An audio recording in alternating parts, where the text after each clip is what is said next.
Here I have ULEFONE Note 13P, and today I'm going to show you how to change volume button's function in camera on this device. So firstly you have to open camera, then tap on the gear icon to access its settings, and here you have volume key feature, so you can set it just to volume, shutter or zoom.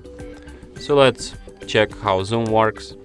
So as you can see now, by pressing volume keys I can zoom in or zoom out my camera.